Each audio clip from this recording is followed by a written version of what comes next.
because of like the way the WNBA is operated, it's just the business is so dramatically different than it was 5 years ago that like we're trying to create a system that is like an adjustment of what currently exists when really it should just be ripped up and started over again.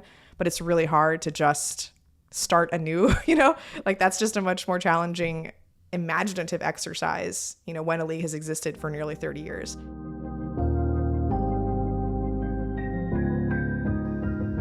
What is up, everyone, and welcome back to Pull Up with Myles and Owen. We got another fantastic episode coming at you guys today.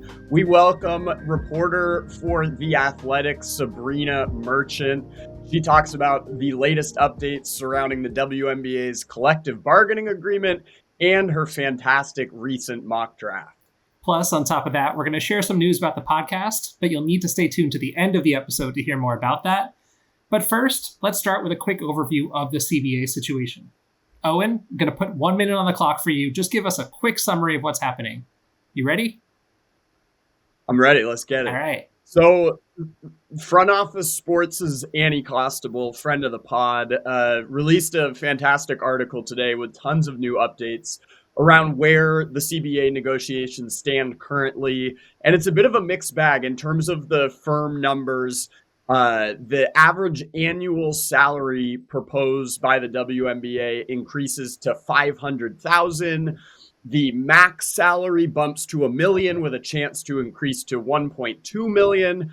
Minimum salary, $225,000. There's a lot of other minutia in there, but the big whammy of this all is that they're retracting some things too. They're trying to get rid of housing provided by the team. And they also want to start training camp in the middle of March, which obviously is a conflict of interest for anyone who's playing in March Madness. So this is a real kind of odd update that has tons of implications as my clock ticks down to 0. Let's go. And time. Perfect. Yeah, there's so much here, and it's an ever-evolving situation.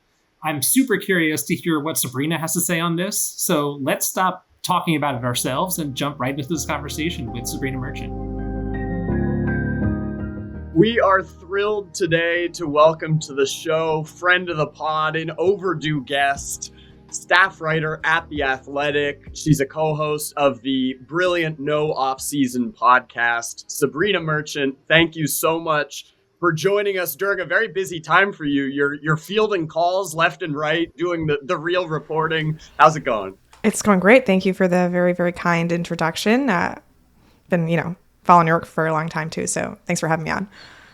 We're going to have to start by peeking behind the curtain a little bit and saying that we got a late start because you are working on these CBA negotiations, which unfortunately are still ongoing.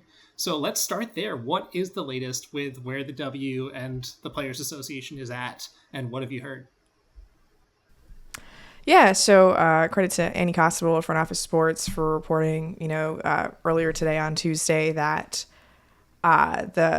there's been a couple proposed changes to housing for the WNBA and the league calendar. Also just still trying to get an understanding of the salary system, which appears to be the main hang-up, of every potential conversation between the players' union and the league. We could probably just start with salary. The league is proposing a maximum salary of upwards of $1 million. That 7-figure number is real nice. But there's still a lack of agreement, I would say, on how much of the revenue that the league brings in gets rerouted back into salary. And even though that 7-figure number is, again, a very impressive number and it meaningfully changes what WNBA players stand to make from playing in this league, it doesn't necessarily wholly account for all of the growth that the league could potentially experience over the life of this CBA. So, I think we're in a position where we're going to get to a number, I think, where the players, you look at a minimum salaried player, and if they're going to get $250,000 per year, it's really going to be hard to say no to that, even if you're not benefiting from a complete, percentage of revenue share that you went into this negotiation hoping for. So I'm still kind of curious as to when that tipping point is going to happen, or if the union is going to stand strong on this position that the revenue sharing system has to account for all of the revenue that the league brings in, and a meaningful percentage has to be allotted into salary. I don't think we're quite there yet, but I think the numbers are getting to a point where maybe it won't matter, maybe it will matter. That's all part and parcel of the process. Everyone is so stingy with that specific information. I think that the idea of revenue being allotted into salary is like actually going to be happening in the CBA in a way that it doesn't really happen in the current collective bargaining agreement, where like the salary is just fixed, and like maybe there's revenue showing beyond that, but how much of the revenue gets put back into salary is still like a very open question, and one that is really just the major deciding factor of, whether this deal gets done, even though there are lots of other issues like the housing and pension and charters and draft eligibility and all these other things. I'm totally there with you on the salary and revenue specifically, because I feel like that's where there's been the largest separation in terms of a lack of trust between the players and the league, a lack of transparency on the league's part, and also some poor luck with the timing of COVID right after they signed the last CBA, and how that went, and how that was used or weaponized to not lead to increases between then and now. So when we're seeing the information from reporters like you, from Annie, from the people that are having these conversations, the revenue share does seem like it's the hardest thing to nail down. Is that because it's such a moving target, or is that because the league is still at this point kind of playing so close to the chest with those numbers and what they actually look like? I think it's a combination of things. One, the WNBA, a lot of their owners, I would say like actually a diminishing percentage of their owners have been in the league for a very long time and have, stomached some losses to keep their teams going. And so they're in a position where they're finally making some money, and you'd like to be able to put that back into like recovering some of those losses and, continuing to grow the business, which I understand. But, most of the league's owners are, kind of new, right? And like I think about the Lynx and the Mercury and the Aces and the Liberty, like all within the last 5 years, maybe even less for a lot of those teams. So how many years of losses have they really stomached? I don't know. But I think that's part of it. I think another thing is this is a different league than like some of the men's sports leagues that are much older and like have much broader businesses and have like less, the operations costs are a smaller portion of their business expenses than they are like in the WNBA. And so I do think that like you look at the current revenue sharing structure in the existing CBA and in the shared revenue bucket, again, that has never been exercised, like 30% gets taken off of the top for what's called cost of revenue. And that just doesn't exist in other leagues, right? And so I wonder, like, how do we even adjust that percentage first, right? Like, before we even talk about, like, what the revenue target is, right? Like, there's just so many different pieces of the puzzle that have been very difficult to navigate. Because of, like, the way the WNBA is operated, it's just, the business is so dramatically different than it was 5 years ago that, like, we're trying to create a system that is, like, an adjustment of what currently exists when really it should just be ripped up and started over again. But it's really hard to just start anew, like that's just a much more challenging imaginative exercise, when a league has existed for nearly 30 years.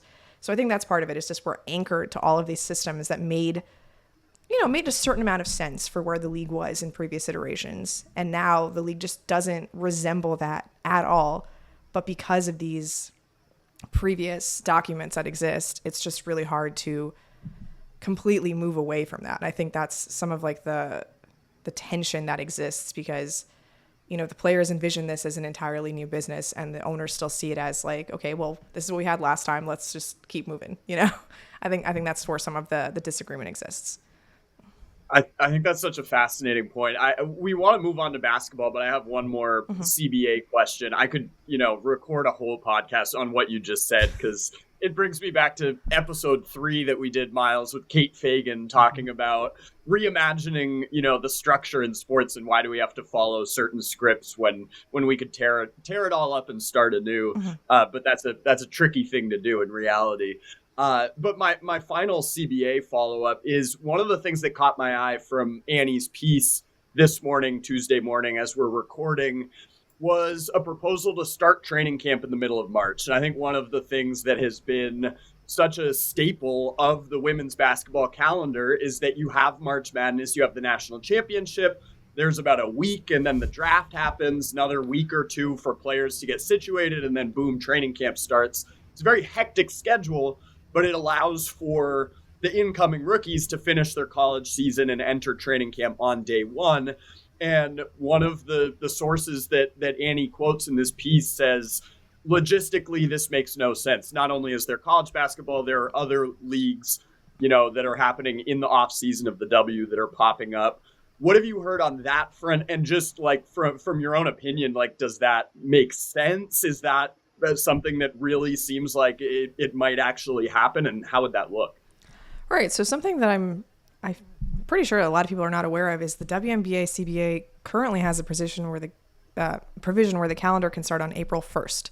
So technically right now, training camp could start as early as April 1st. It never has, right? They've never exercised it to the point where, you precede the Final Four or the draft or, anything of that nature, because objectively that sounds very silly, right? Like, wouldn't you want college players coming through and having the full training camp before they start their season? It's already, as you described, Owen, a hectic enough process to, compress that time down even further. It just doesn't seem productive for anyone. But again, sort of going back to like these progressions seem to happen incrementally. The fact that they already got the date to April 1st and are now trying to move it up potentially 2 weeks, right? I think it just gives the league some optionality as it pursues a larger schedule going forward, like a longer footprint going forward. And I think we're, coming to a point where the WNBA envisions itself a 12-month league, right? And it wants its players to only have to play in the WNBA. And they're trying to create the compensation so that it makes sense for the players to only have to play in the WNBA. But that makes it so that you have to have a longer calendar and more games. And more games means you have to have, playing over more months. And do you want to extend into football? Do you want to extend into college basketball? Like maybe a little bit in both directions.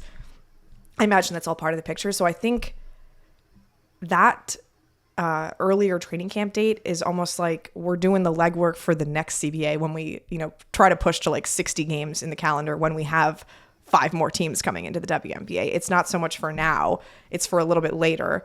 And if we get to a point where the WNBA is like baseball and the draft happens during the season and maybe some players enter right away, or maybe they just like decide I'm going to sit for a little bit and then start my rookie season next year, we could see, variations in that. But I think this is really a long play of like, eventually the WNBA is going to get to a point where it's like the NWSL and you're only playing in this league. And yeah, the calendar's a little weird and a little wonky relative to other basketball leagues, but we want our players, to be stateside and focusing on their team for as long as possible. And if that means we have to start training camp in March, I think the date is interesting because you're still at a point where like the games wouldn't start until after the Final Four. So you're not, competing with that point of the calendar, which I think is just, that's not going to help anybody, right? Like if you're playing against the Final Four, who is watching WNBA games? Like, and is this really the type of fan base you want to engender? So I think, yeah, this is just sort of like laying down, the options for when we get to a point of an 18-team league that's playing 60 games and we need to start playing games in early April. At least now it's already in the agreement that like we can start training camp a little bit earlier. But I can't imagine this is something that's going to get exercised right away, in the same sense that like the April 1st date has not been exercised over the life of this current CBA. Got you. It's so good to know, and tons to think about. Appreciate you sharing this info, which I know is delicate and ongoing, and etc. Another one of the reasons we wanted to have you on is you're one of the best basketball minds in the world, and so we have to talk basketball. And we're gonna get into a little mock draft, maybe a little W stuff, but I wanted to start with the player who right now I'm starting to go to places where people think I'm speaking in hyperbole when I'm talking about her ceiling. And it's like, no, I actually am not sure I've seen someone this talented at this level as Sarah Strong is right now in her sophomore season. I've run out of descriptors and adjectives for her game. What excites you most about watching her play, and like where are you at on her potential? Because at this point, it's like limitless in my eyes. Yeah, I think limitless is the right word. I didn't get a chance to watch Sarah in person until the tournament last year, and like I felt guilty that I'd like been missing out for that long, because I don't even think there's one single thing that really stands out about her game. It's just the total package of it, right? Like she can face up, she can post up. Her like feel as a passer is insane. Like she knows exactly where to move the ball the minute she gets it. I don't really like the Baby Jokic comparison because Sarah Strong is so impactful defensively, but I understand it from an offensive hub perspective. Like she can do so many things with the ball in her hands. Like the shot is really good. She can like take over a game. She can seamlessly sit back and just like focus on things defensively. You know, she's playing more of like the 3-4 this year because they have more bigs on their roster. So like maybe she's not traditional rim protector, but her help defense is obscenely good. Like everything you want out of a basketball player, Sarah Strong can do it. And like I think about the way the WNBA is, the player pool is right now, like where you kind of have to have a dominant 4 or 5 just to succeed in the league. Like the best players in the league are at that position every night, and like Sarah Strong is like tailor-made for this generation of the WNBA, right? Like you put her in and you feel confident about your viability at that position for a decade going forward. So yeah, it's so funny to think about draft classes because like last year with Paige, I probably would have taken Sarah number 1. Like this year with whoever is in the class, I would take Sarah number 1. Next year, like maybe it's a slightly tougher question because, you know, I am from LA, I'm a big Juju Watkins homer, but like probably take Sarah Strong number 1. Like there's just, it's crazy to think that she is stuck in college, which that's a, you know, entirely different question, when she could be playing in the WNBA and, you know, could be one of like the very best young players in the league already. Because yeah, it's crazy. Like I think she extended Gino's like lifetime another 3 years, right? Because I was so certain that he was going to retire with Paige, and then Sarah Strong comes in and it's like, well, I can't not coach her, right? She's pretty incredible. I think that there's a good point that you make where her being at that forward position already puts her into that category where we're seeing the W has been such a forward dominant league for so long, but we're also seeing the development of basketball to this pace increasing year after year. And she can run, she can hit ahead, she can handle, so she can kind of also play to that as the league continues to evolve in that direction. But I also think that brings us to a player that I have not seen enough of and is currently first in your mock draft, Awa Pham, who we haven't gotten to see as much of outside of highlights more on this side. But what have you seen from her? Because she seems like she also kind of has that prototypical size and athleticism that is where the league seems to be trending towards, even if the outside shot isn't there yet or might not ever be there. Yeah, I mean, I hate to like make the comparison to Dominique Malonga because they're entirely different players, but the fact that a 19-year-old from Europe could come in, prioritize the WNBA, like, you know, she didn't even go to Eurobasket last year, and have such an impact, especially towards the second half of the season, I think just bodes well for what could happen with Awa Pham. Like the idea that it is possible for a 19-year-old to come in and immediately make an impact in the league. It's just good to have that proof of concept. You know, I look at Awa, and the Spanish national team at the youth levels has just been really successful with her and, you know, Iana Martin, another player who I think could be in this draft class if she wants to come over. Awa is just like she reads the floor so well, like defensively. It always feels like she's exactly mirroring who's in front of her, and like her pick and roll and like 2-on-2 defense is just always spot on. I never found myself thinking like, oh, she should have like hedged a little harder here or like held back, or like she just knows exactly like what the assignment demands in any particular moment. And I think those defensive instincts are so important when you're big, right? Like you can work on the offensive skills. Like I think the jumper can come along. It obviously is not where it needs to be right now, but like a lot of bigs don't come into the league with a pro-ready jumper. Like it's a skill you can work on. I think just the feel for the game, the fact that she already has that is so much more important. And the way that she moves off the ball within the half court on offense, like even though she doesn't have the spacing threat, just the gravity that she has because she's this 6'4", long, fast target, like the way she like just flies off of screen and rolls, like it's like she's like jumping into it. It's like it's hard to describe. Like there's like some sort of like gazelle thing happening. But I just really love her movement, like her the way she reads the game. Admittedly, I'm not as familiar like with her overall body of work as some other prospects. I'm mostly familiar with like her work with Team Spain as opposed to like in the EuroLeague. But again, the fact that she's like averaging like these numbers in the EuroLeague when she's playing against some of the best players in the world is like a good sign, right? So I think, you know, Myles, like as you said, just the way the WNBA works positionally, you need to have somebody in this role to be successful on a night-to-night basis. Like it's impossible to have a weak front court and succeed in the WNBA. So that she fills a need that every team is going to have, that she's so young and like wants to come to the WNBA. I mean, you draft her now and like you have her on a rookie contract and she hasn't even hit her prime yet. Like that's crazy to think. So the advantage of drafting international players versus domestic players is so funny to me right now because of like the age disparities and like how eligibility works. And Again, like, I think it's something that the league probably should address, that it just doesn't seem interested in doing.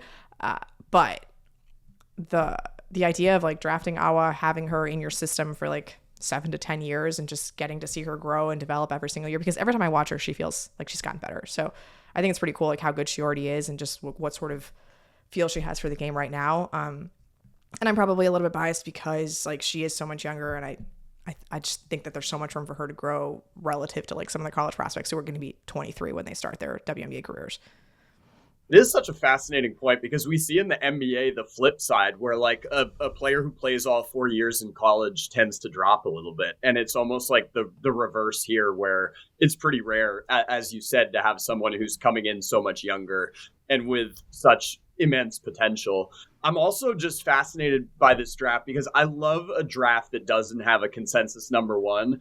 And I think that we have a incredible bunch of players that are kind of in a cluster at the top, and a lot of them could feasibly go number one by the time April comes around. And then you have the added intrigue that number 2 is Minnesota, a serious contender. Number 3 is Seattle, a team that is kind of in a weird fringe spot, stuck between multiple timelines, and what do they do? And obviously there are so many questions with free agency. Everyone's a free agent, so it's hard to even know at this point what rosters are going to look like.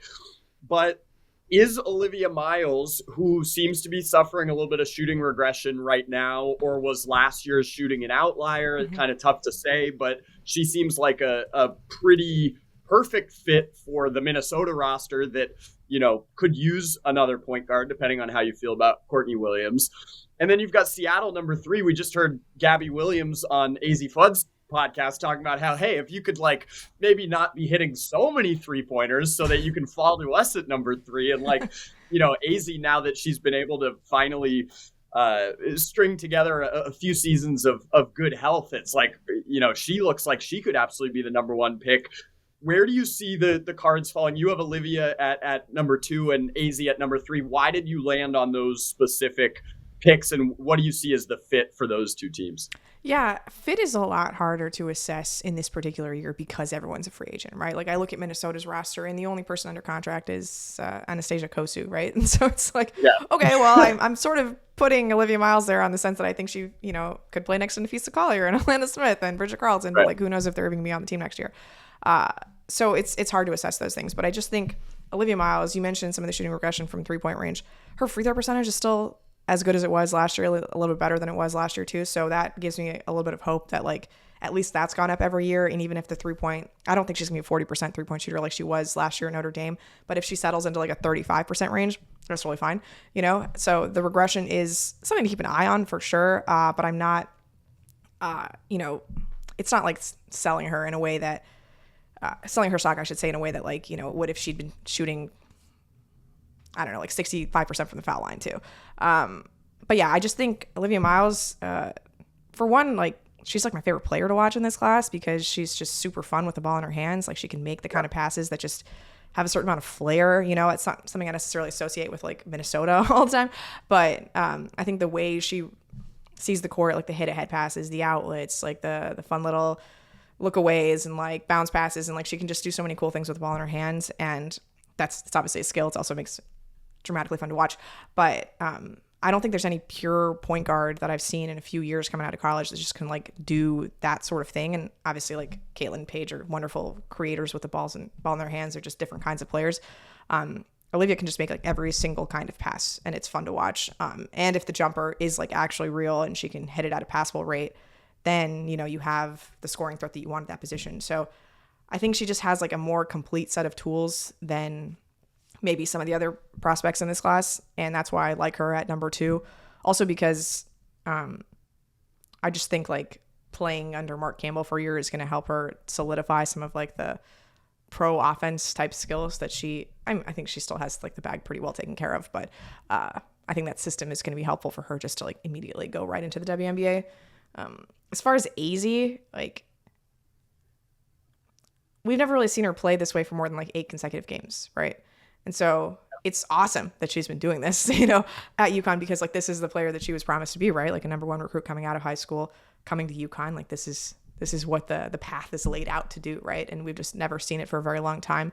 So, I didn't even really think of her as a lottery pick coming into this year because we hadn't seen it for a very long time, right? Like, was your body going to be able to hold up at this level? Like, beyond the shooting, she wasn't doing a ton, right? Like, she wasn't really racking up a lot of rebounds or assists or like making a huge defensive impact. But now she's doing like literally everything you could ask for as a guard prospect, right? Like, I look at her and I'm like, oh, there's my Kayla McBride for the next 10 years. And congratulations to her for figuring out her body and like getting into a place where like she can finally show what she's always been capable of. But I don't think she can really fall realistically below 3. Like, I'd be surprised. I'd be surprised if Washington had a chance at her, which would be a hometown thing, right? Like, she's from that area. But she's just too good of a shooter. She comes from a winning system. Like, I think coaches over-index on UConn products because they know that they've been coached well and know how to play in the WNBA. And I think it's for a reason, right? Like, UConn players tend to do pretty well in the WNBA. I'm not saying it's like a bad idea. So the fact that she has rounded out her game, right? Like, she's become a veritable like wing defender for UConn. She has held up physically. She's scoring just phenomenal like efficiency, and then the clutch scoring has been really, really good for UConn too. Admittedly, they've had one clutch game, but like it's a good sample size for what AZ can do. I don't see a way she falls below 3, and that's something that I've been like shocked to say coming into the season because again, like just the body of work had been so inconsistent. But if she like plays a healthy season, she's playing like 36 games, and she looks even like 90% of what 85 to 90% of what she's been so far, like this is her floor, I think, at Seattle. Yeah, I totally agree. It's so fun watching her have this level of usage and creation power within the UConn offense. Her and Strong are just unstoppable right now. And I totally agree about Olivia Myles, one of my favorite players for years to watch. I think she'd be so perfect in Minnesota.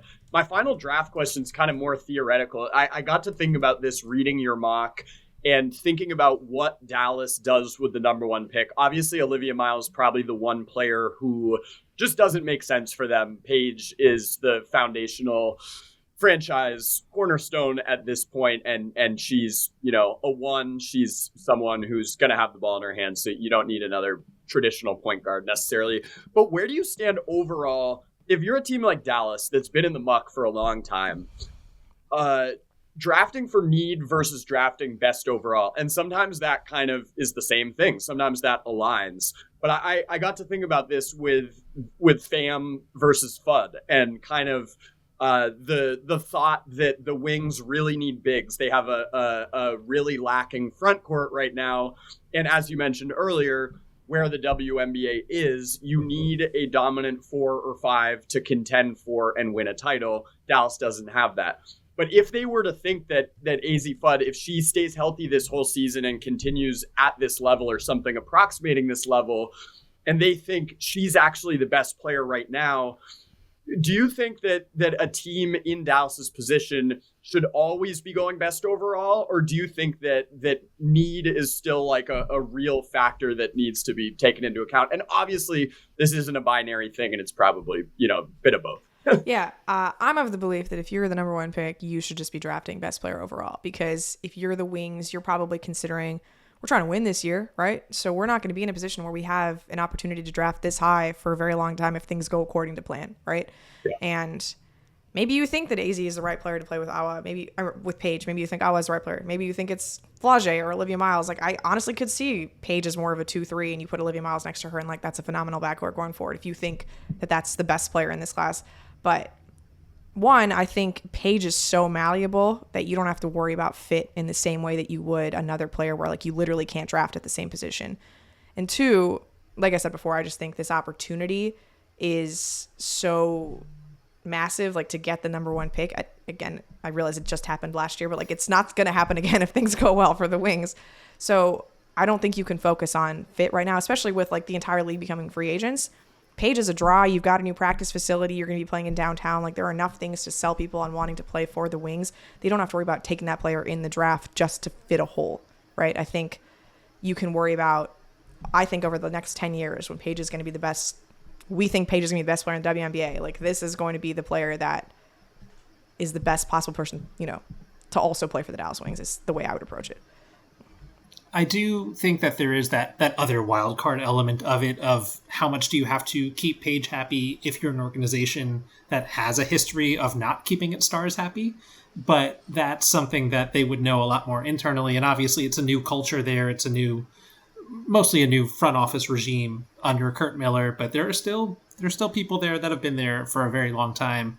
But yeah, I agree with you totally about the number one pick only comes along hopefully once a decade or something like that. Hopefully Dallas has not had that advantage recently. But we alluded to this a little bit, and I guess this could just be a fun exercise, or this could be something that is just throwing things at a wall. But WNBA free agency is going to be so strange this offseason. I remember we had a conversation with Ben Pickman a couple of months ago where we literally were going around the table and listing off players, the top tier players, down to when we thought somebody might actually be in a position where they would change teams. And we got a lot farther down the list than we thought we would, because when you're looking at it kind of abstractly and you're like, anybody can move, that's very different than everybody will move. And when you really think about, okay, let's look at an Asia Wilson or an Afisa Collier or a Brianna Stewart, like players that are really putting down roots in the places where they've adopted those cities and those cities have adopted them. Who's a name or who's a team that you think in this lottery group, and I know that the Lynx are kind of making it a weird one, but can really make a splash and is a player that you think would likely be available to come, and with something like that, would a Nneka Ogwumike be staying in Seattle or going to another one of these lottery teams affect how one of these teams might proceed, for example? Yeah, it's an interesting question. I think you're right that like just because everyone is a free agent doesn't mean we're bound to see a lot of movement, in the same way that like we saw this last offseason, right? I think this last offseason is going to be, frankly, a lot more chaotic than 2026 from a strictly free agency perspective. This last offseason will be more chaotic than 2026 will be. But as far as the lottery teams that could meaningfully add someone in free agency to change their fortunes, I've been so focused on like the stepping stones to get to free agency that I haven't gotten to like what free agency is actually going to look like right now. But as a Doomer Sparks fan, I'm always worried that Kelsey Plum is going to leave. So, I think about the influence in Portland with like all of these people who are like of the constraints learning, the CLA thing, and Kelsey Plum is a big advocate of that. And so would she find, her like mental match in Portland, which I realize is not a lottery team. So I just avoided the point of the question. I apologize. Like if Kelsey Mitchell wanted to move, like she makes Washington a contender, I think pretty cleanly right away. I'm not trying to like speak anything into existence. I'm just trying to think of like who could potentially make things happen. As far as like a front court player moving that could help Dallas right away, I don't think like Willis Thomas is leaving Phoenix. I don't think Asia's leaving Vegas or Stewie leaving New York. It would probably have to be like a Bree Jones level, but like, is she enough to really move the needle for the Dallas Wings? I don't know. I apologize. Like, I think, if like one of the Minnesota free agents, like Kayla McBride, wanted to go somewhere, I think she's kind of on that Bree Jones level of like a good all-star, but like not meaningfully changing like a lottery to championship contender type of team. So yeah, I think like it's going to have to be something that surprises me, because I don't see a front court player who's like in need of a new situation desperately who can go to the Wings and like immediately turn that into a championship team. And obviously Kurt Miller probably sees things that I don't, and that's why like he's in that role and I'm not. But I would say Washington is probably the closest, just because they have like kind of pieces at like every, like they have like a diversity of pieces where like, you can play all of their young players next to each other and it works right now. So like if you just added one more in there, I think that could elevate them relatively quickly. But yeah, I think that's sort of where I land for now. It's so cool to see what the Mystics were able to do when they had that bucket of first round picks last year, and they were really happy with Obviously, with Georgia Amore not getting to play last season, they don't know exactly what they have, but they were really encouraged by her. And then what we saw from both Kiki and from Sonia was really encouraging for them, because so often we see, and the Dallas Wings are a great example, you can have a whole bunch of picks, and that doesn't necessarily mean they did nothing but draft bigs for like 4 seasons in a row, and now they're still looking for a big. So it doesn't always work out for you. Sabreena, thank you so much for joining us. This has been such a joy. It's basically dark out here on the East Coast already, but it's only 1:00 where you're at. You've got a busy day of journalism to get to. Thank you so much. Let us know where people can find you, and just thanks so much for a fantastic conversation. Yeah, so all of my written work is at The Athletic, and you can listen or watch our twice weekly show, No Off Season, on Tuesdays and Fridays, podcast, YouTube, wherever you want to catch that. Honestly, I think it's my favorite thing that I've done at The Athletic, the show. It's been really fun to be a part of, and just a good place to share a lot of our stories and thoughts about women's basketball in like a, I don't know, fun, kind of casual way, but I think we get a lot of good information out there.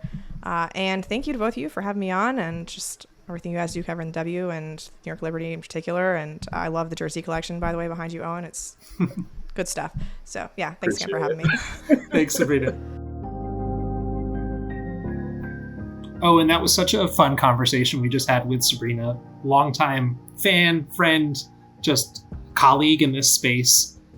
So many moving parts, obviously, with the CBA, but with the draft and with college and everything going on, what were some of your major takeaways from this conversation?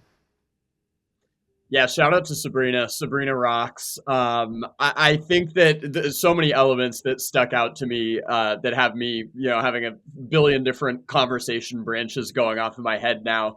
I think the biggest thing is the CBA stuff, because it's so relevant. It's so current. It's happening literally as we speak. Sabreena, before getting on with us, was fielding calls and is actively reporting on this. I think one of the things that she touched upon that brought me back to our third episode, which I invoked during the conversation with Kate Fagan. I think the growth of the W, to me, seems inevitable. It's such a no-brainer. It is just an under-harvested area. The question I ask myself is, I don't know if my imagination is strong enough to answer the question of whether, like, mimicking the men's sports model success indicates success. Like, the best I could do in Hoop Muses was imagine a future with, $100 million contract, because we have those in the NBA. But I do think female athletes are different than male athletes in a lot of ways. And so the question, I guess maybe the question might be for year 50 to year 75, which is, will women think hoarding wealth is the best way to deem success in a sports league? Or will they want to be different? Let's say in CBA year 2053, will they say, we need to give a portion of TV proceeds back to youth teams? Like, things like, I just think that women's sports does not have to always follow the male sports model. But I think right now we don't know what it could look like, because for years we've just been trying to survive.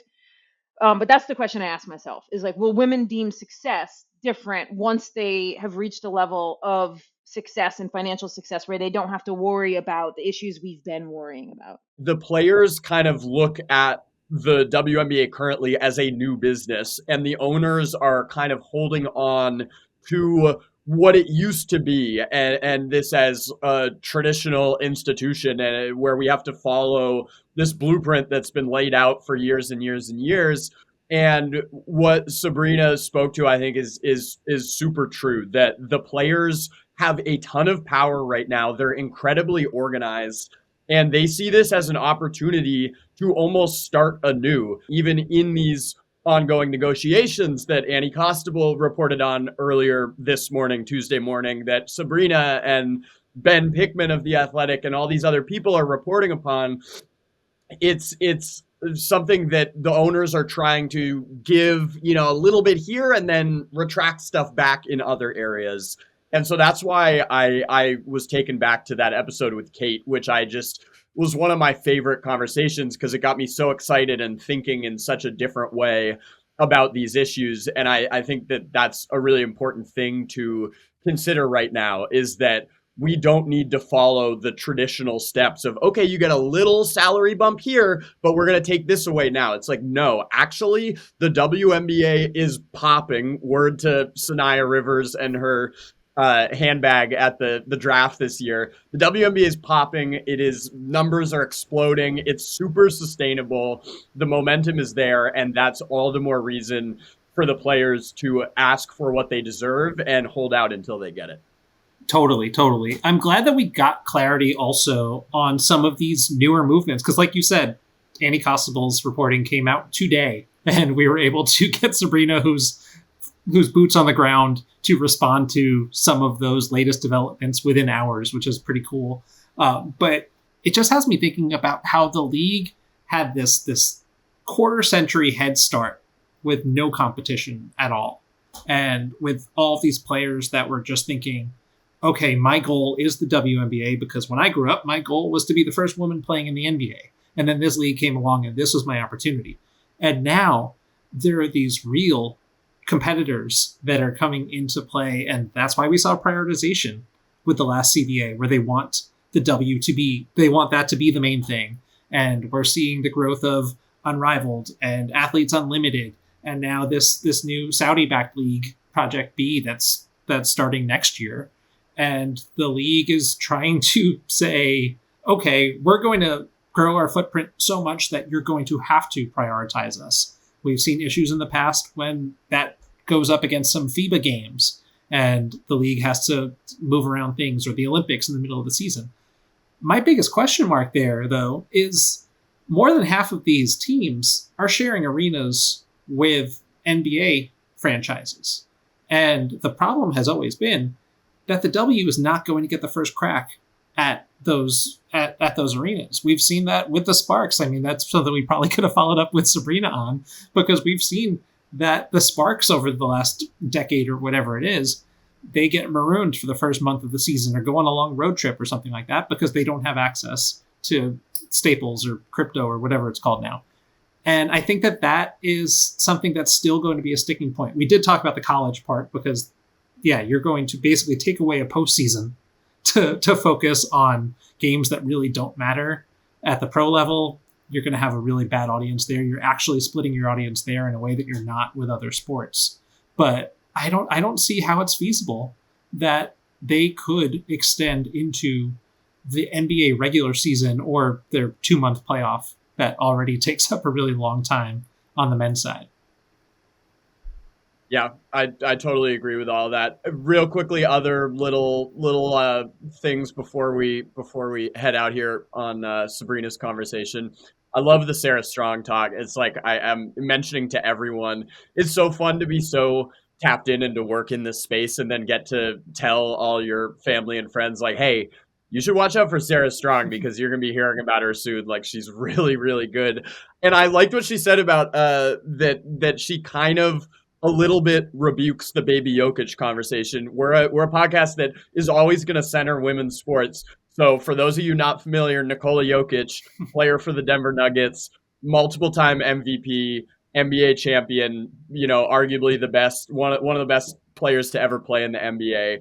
And there are a lot of similarities in their games, but I do like that she pushed back against that comparison, which I've seen out there a lot and even made myself in certain contexts with certain caveats. Sarah Strong is way better on defense. She's like a game-changing defender, which just makes her the totally complete package. But like they have a lot of similarities, but I like that some of the differences that make that not a perfect one-to-one comparison are in favor of Sarah Strong being truly the complete player, where Jokic, even though he's one of the greatest players ever, might have a few more weaknesses. Something that had we had Sabreena all day and not for a limited amount of time that I would have wanted to dig in more was you and I spoke the other day off mic about just this mock draft and where mock drafts are looking right now. And we both were in agreement that Olivia Myles wouldn't make a ton of sense for Dallas because of Paige Beckers being a ball-dominant guard. And why would you want to take the ball out of her hands? And it was really refreshing to hear Sabreena say the opposite, that if Olivia is far and away the top prospect on your board, you can make it work. And we've seen Paige play off the ball before. So it's always fun to me. And sometimes I get frustrated with myself when I kind of cement on an idea where I'm like, okay, this doesn't make sense to me. And then I hear the pushback and I'm like, why was I so closed off to that? So I don't know how I feel, and I want to think on it more. But yeah, I had already in my mind said Olivia Myles doesn't make sense for Dallas and moved off it. And I still don't know that I'd say that I agree that she should be above either Awa Pham or Azzi Fudd. But it's cool that there are different approaches to it and different thoughts around it. And I mean, we are coming off a season where Paige shared a backcourt with Arike Ogunbowale. So she can definitely share some of the ball sharing responsibilities. This is also why Sabreena is such a pro, because I committed a journalistic sin by putting that premise in the question. And Sabreena was like, hey, not so fast. I'm not necessarily saying that's accurate. And you know what? It's a very good point, and she knows more than I do, so I defer to her on the matter. That'll do it for this episode. Thank you all so much for listening. We're going to be taking a little break for the holidays, but we've got a ton of stuff in store for 2026. Dare I say season 4 in the works. New episodes, big new guests, new segments, tons of new surprises. Myles, I couldn't be more excited. Yeah, absolutely. And don't worry about it. If more is happening with the CBA between now and then, we will come back and drop bonus episodes to talk about it, share our thoughts and our insights. Be sure to follow the podcast wherever you listen on those platforms so that you don't miss an episode when we return. In the meantime, we'd love to hear from you guys. Leave us a rating, leave us a review, like the show wherever you listen to your podcasts. And you might be wondering, like, why all the new stuff at the end of the show? We haven't done this, but we are immensely grateful to have Molly, the homie, executive producing for us right now and just helping out so much. So you can follow the show on Instagram at Pull Up with Myles and Owen.